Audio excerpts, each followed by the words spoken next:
the meal. That was great. Thoroughly enjoyed myself, probably more than what I should have. Appreciate that.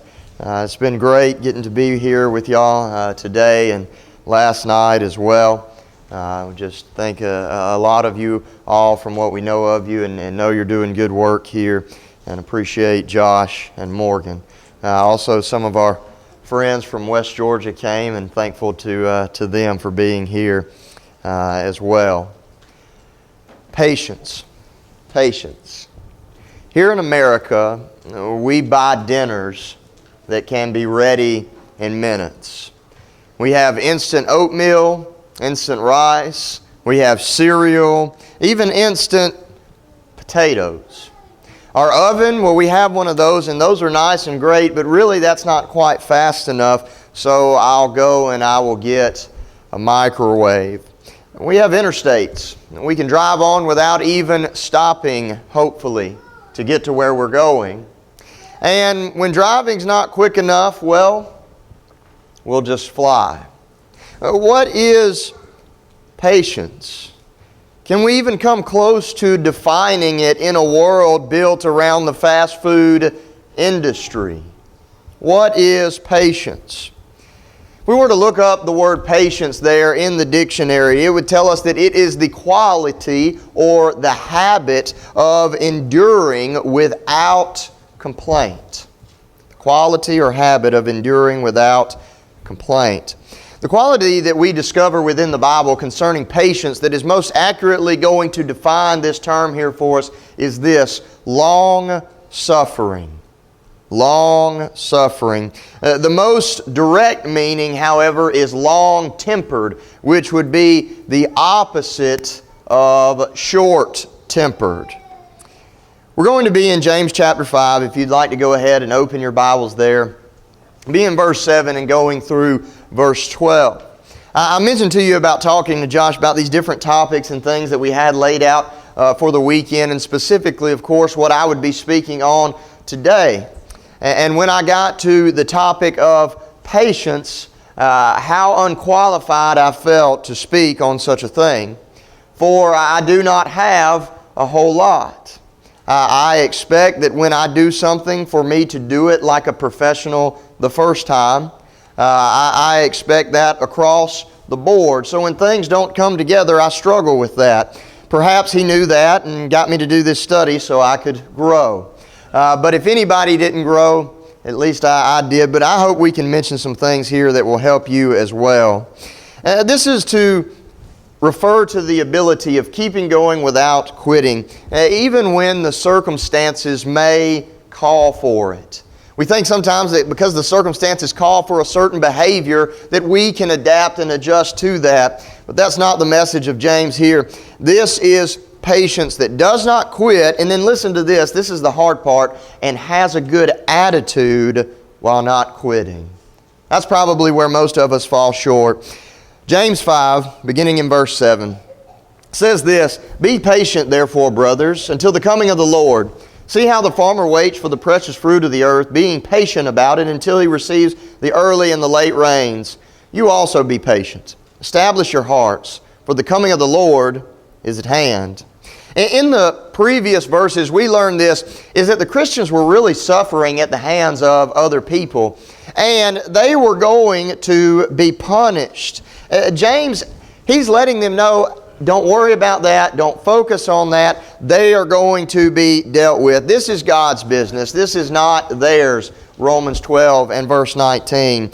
So they should take comfort in knowing that Jesus, He's going to come back. He's going to settle these matters. There is not going to go any unjust deed that will not be punished. So don't become absorbed in retribution. He wants them to become absorbed in the work that God has given them. Just through experience of life, I notice that the opposite of patience often works that way. When someone's giving us a hard time, causing us to struggle, to go through all of these different things, we have a tendency to become absorbed by that. James is saying, don't do that.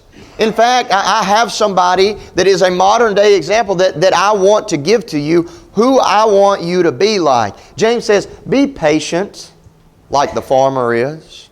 Be patient like the farmer is. If there's any quality that a farmer should have, it is that of patience. I grew up there in Lineville, Alabama, and there are farms and things around, pretty much around every turn you go. And I did not realize that when I got to Greenville, Alabama, that would be the case, and on a really big scale. They have really big farms and lots of cows and lots of chicken houses and all those things.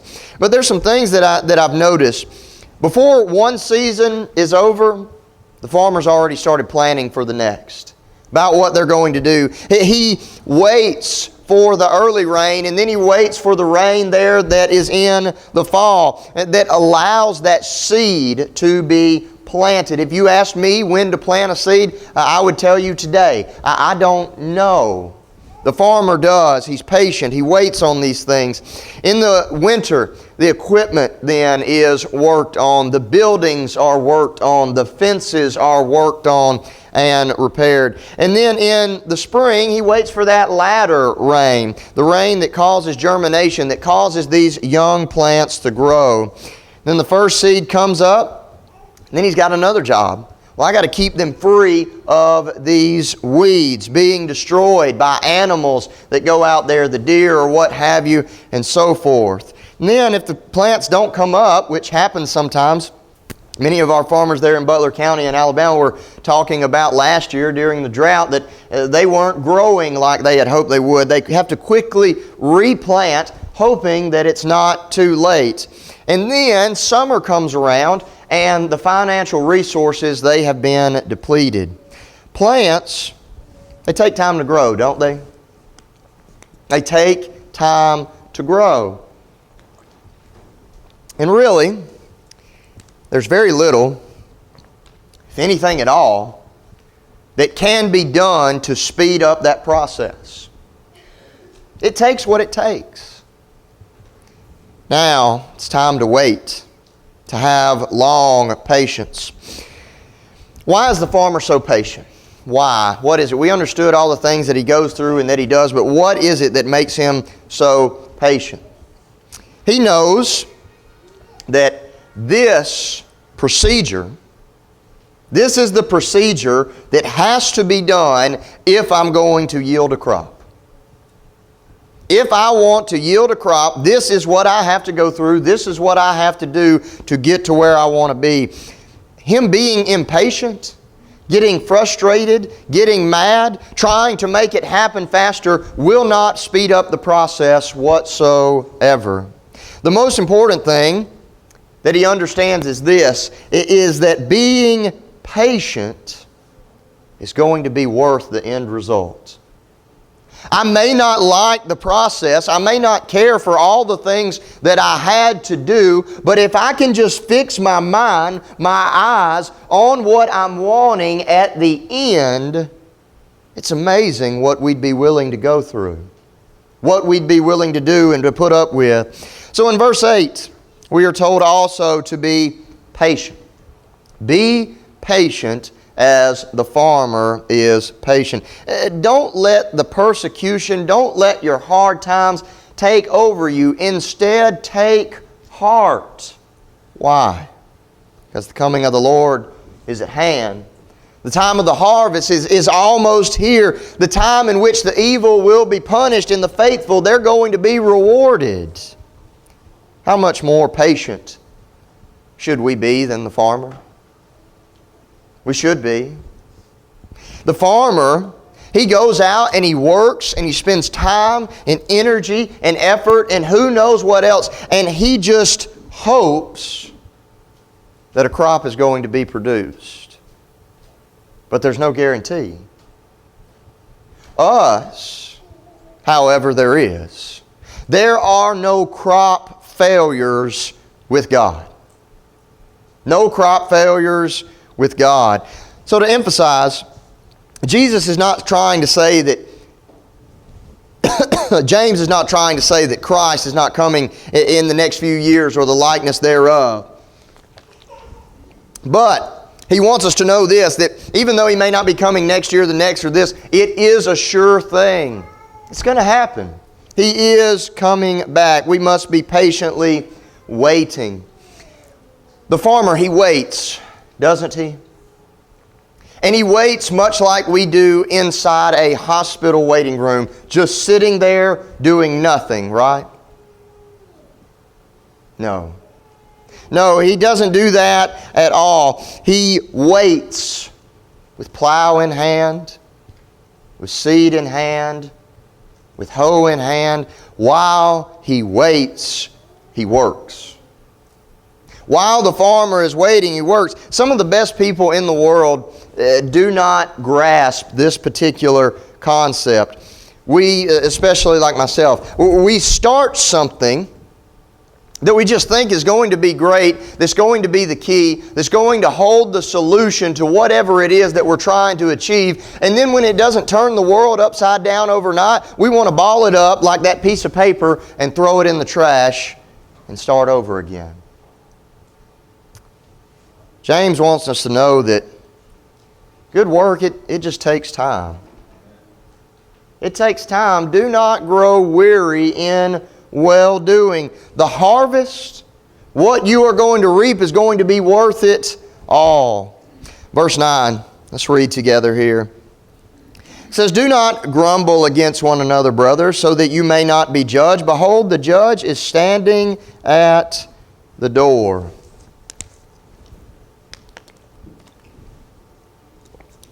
Have you ever caught on to this before? It's that if I'm experiencing a moment to where I am being impatient and I'm beginning to boil and become more and more stressed, I will turn over here to the people that I love, that I care about, that care about me, that want what's best for me, and I will take whatever it is that's affecting me over here out on them. That happens. Sounds so illogical, so crazy. But in the moment, it's so true. These people here in James, they're hurting. They're being persecuted, listen to this, not by other Christians, by non-Christians. By non-Christians. And so what do? They turn and they go and they begin to fight those non-Christians. No. No, they turn toward one another and they begin to fight and quarrel amongst themselves. How foolish would it be for the farmer to say, you know, it's going to take some time for these potatoes and all these things to grow. I think while I sit here and wait, I'll go home and pick a fight with my wife. That'd be pretty foolish, wouldn't it? Or that neighbor that his property butts right up to yours, that's gotten on your nerves a few times. You're like, I know it's going to take a while for this crop to produce. While I'm waiting, I'll go over to my neighbor's house and I'll let him know what I really think. Family, neighbors, during this time they were vital. Just as they are today in the farmer's success and what he was able to achieve. How foolish would it be to see the people that we need the most and turn over here and begin to quarrel and fight with them when it didn't even originate there. So while we're here working in the kingdom, you notice a pattern here. James often talks about what's going on amongst the brothers and sisters concerning problems. Do we tend to complain about one another while we're working? Well, our family, we always show up here every work day that we have and we do the bulk of the work. And this family over here, they don't ever come, but they're always there for the fun stuff. Well, this family does this, that family does that. We complain about one another. Maybe we complain about some things that our leadership is doing, our elders, the decisions they're making. Maybe we just didn't like it. Maybe we're complaining about those that hold the position of deacon and the work that they're doing. Maybe we complain about our ministers. If this applies to you, the good news is this, is that we've been granted another day. We can discontinue this behavior. Some things to help. Pray for those that we have a tendency to criticize. I don't know about you, but it's like the devil finds the people in your life that you just gravitate towards criticizing. It's the same people every time. And you may share those people with other people, but it's like if you want to complain about something, somehow it ends up back in their lap. I want to suggest to you this, is when you feel that way, pray for them. Pray for them. It's really hard to speak negatively, badly, hurtfully about someone when I'm talking to the Father about His child. Pray for them. Want what's best for them. Instead of complaining about someone, let's learn to go to them. Let's talk about these things. Let's follow the example of Matthew 5:22 through 24. We don't need to take the step and go directly to the elders always, or directly to the minister, or this or that. I want you to know this, is that you can take two parties, set them in front of the judge, and he can dictate law and tell what's going to happen. But you know what? That party over there and that party over there are the only two people that hold the key to fixing the situation. He cannot make them leave that room and love one another. Those two have to do that. Go handle those situations amongst yourself at all possible. And finally, a true love for one another will help cover a multitude of sins. 1 Peter 4 and verse 8. Now, I believe this, is that when we begin to love the brethren like we ought to, we will have less and less falling away. Less and less. When we love them, when we care for them, when we cherish them as God intended us to, we'll evangelize the lost. Love these people. Try to see the good. Try to see the good. I can remember this as a young boy. My daddy John would always sit us down and talk to us whenever we got in trouble. And I really just wanted him to go ahead and beat us instead of talk to us. But he didn't. He would do both. We're sitting there and we're talking, and brothers and sisters fight. That just happens. And I can remember sitting there, and we had just gotten a big fuss and fight. I didn't like them right then, and they didn't like me either. And we weren't happy with one another. But every single time, Daddy John would say, I want you to say 3 good things about them. Now, I didn't want to. I gritted my teeth sometimes when I did it. But each and every time, I was able to find those 3 things. We can do the same. We can do the same.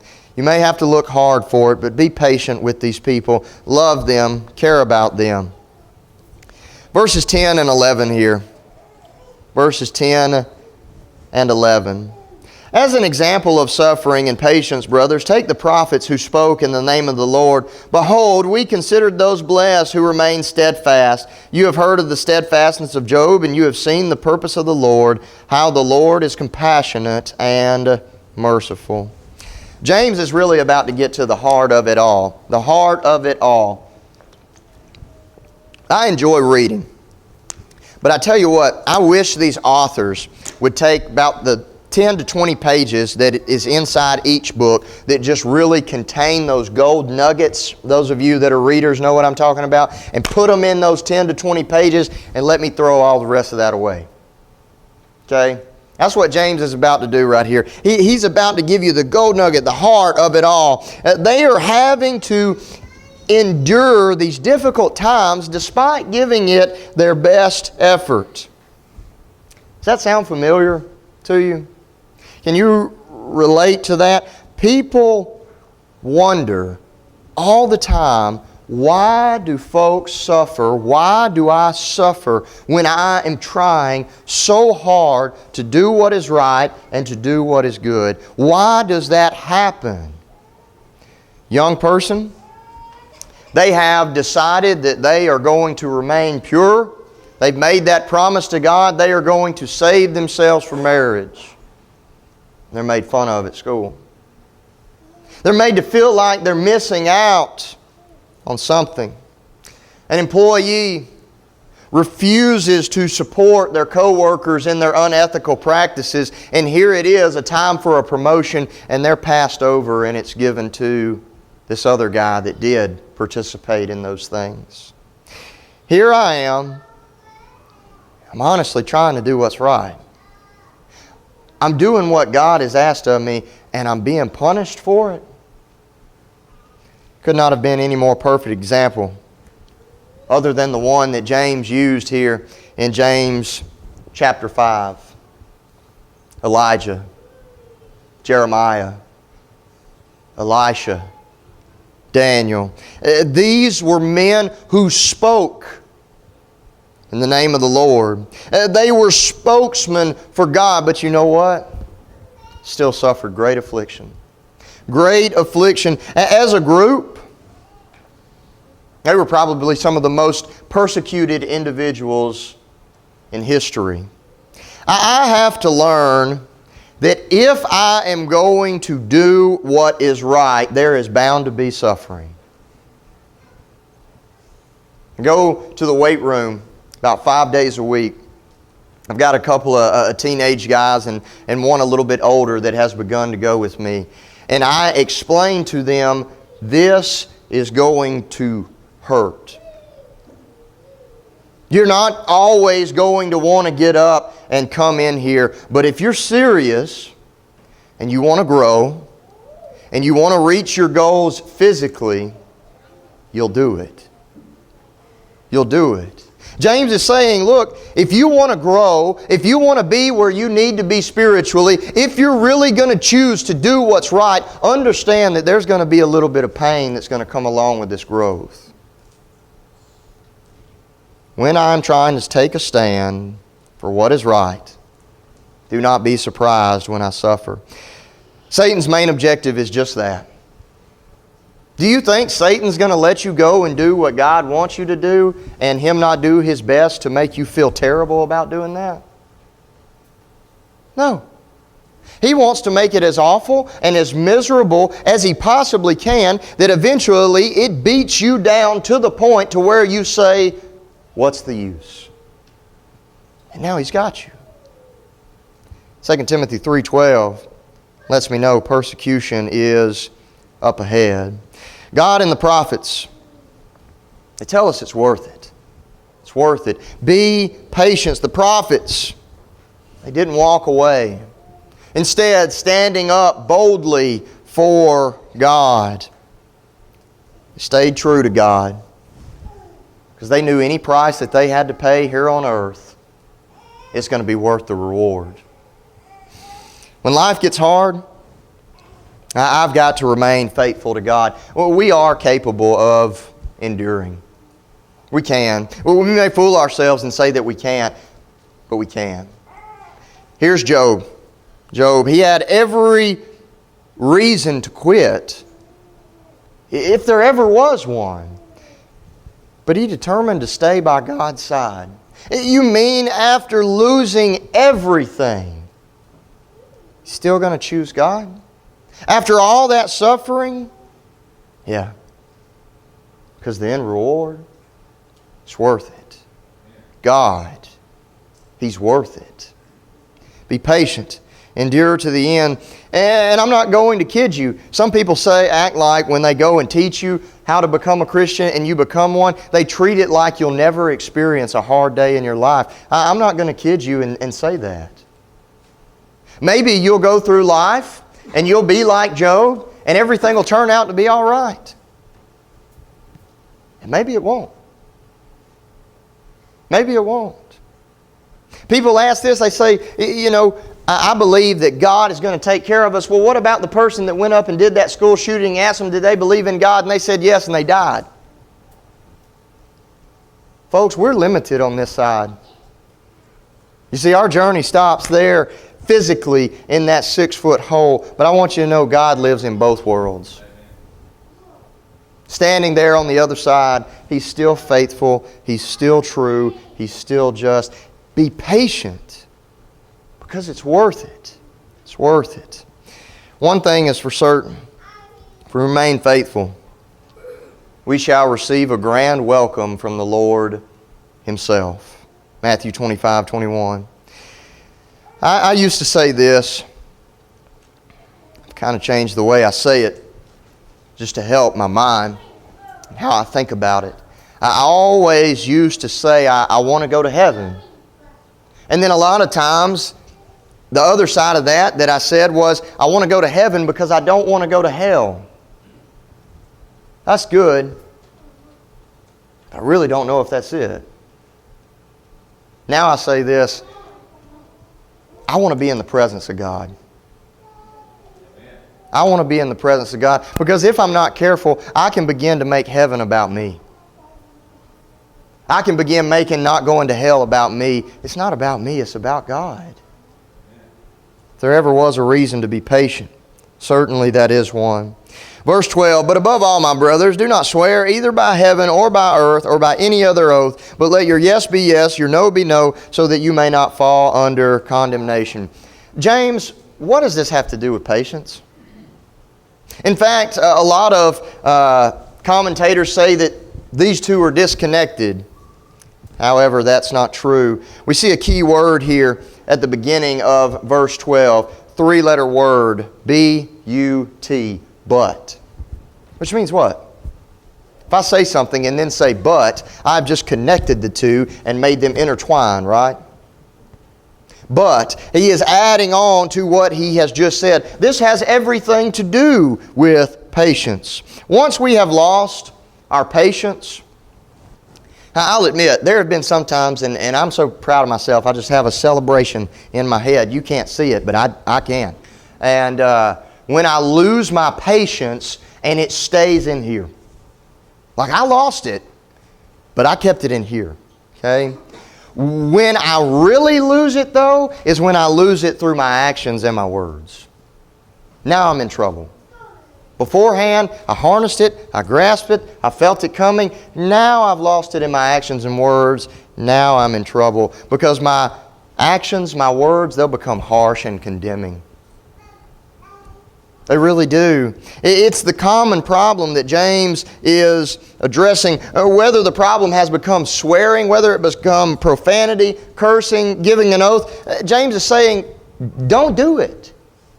Don't do it.